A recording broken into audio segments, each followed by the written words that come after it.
Hello, everyone. Think back to your school days, sitting in rows, listening to your teacher give a lecture, and you memorizing facts for a test. For children, this model would work. It's called pedagogy, the art and science of teaching children. But what happens when we use that same exact model for adults in a professional development session? Most likely, it's going to fail. Why? Because adults will disengage. They'll look at their phones or they'll wonder why their time is being wasted. Adults do not learn like children. To teach adults effectively, we need to switch the model from pedagogy to andragogy, the art and science of helping adults learn. This term was popularized by educator Malcolm Knowles, who recognized that as we mature, our learning needs change. Understanding the shift is the secret to transforming a training from a boring obligation to a powerful tool for growth. To successfully design training for adults, we need to understand who they are. Malcolm Knowles gave us a roadmap for identifying 5 core assumption pillars about the characteristics of adult learners, which establish that adult cognitive matures and changes toward an independent problem-centric model rather than a receptive pedagogy. And the 5 pillars are as follows. The first, self-concept. A person matures and they move from being dependent on others to being self-directed.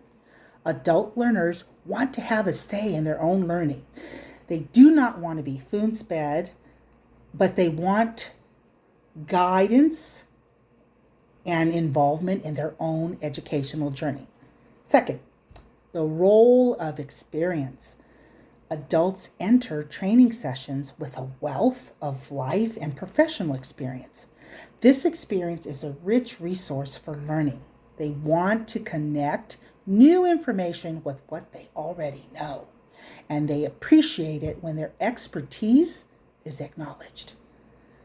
Third, readiness to learn. For adults, learning must tie directly into their real life roles.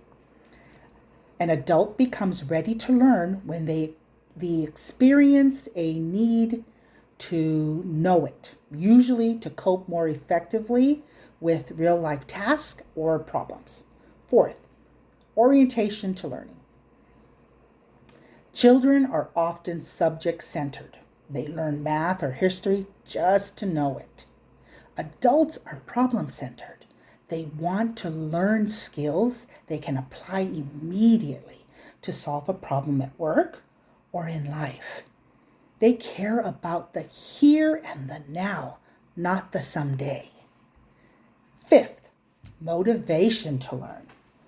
While adults respond to external motivators like salary increase or promotion, most powerful motivators are internal. They are driven by the desire for an increased job satisfaction, higher self-esteem, or personal growth. So, why does this matter? We must intentionally apply these 5 assumptions when building professional development. The rationale is simple: respect and return on investment.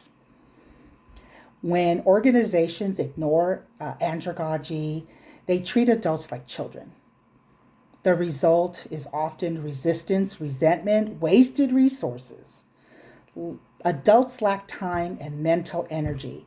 If a professional development session feels irrelevant or overly structured, their brains turn off to protect their energy.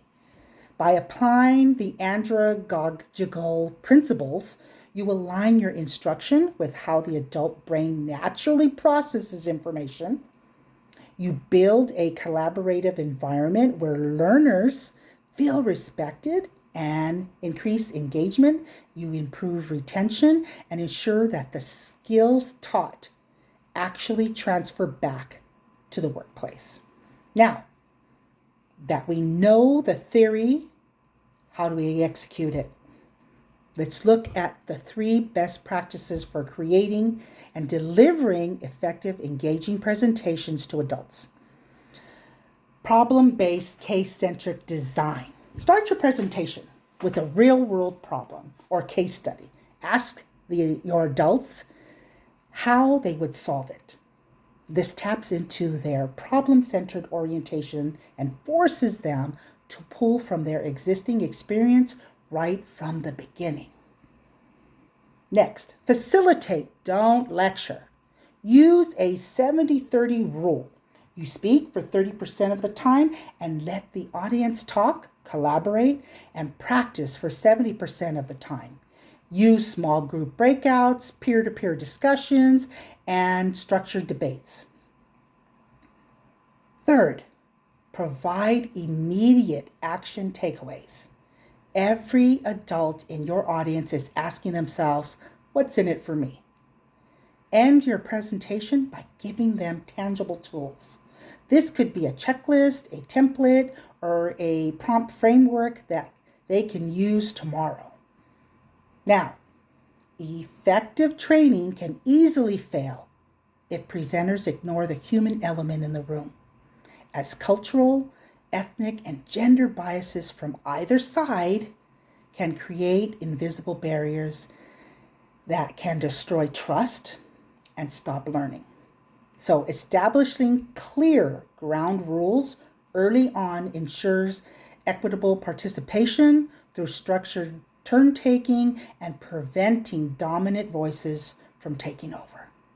Also, presenters must practice rigorous self-reflection by auditing their own language to remove regional idioms, checking their assumptions about what the audience knows, and seeking diverse feedback before presenting.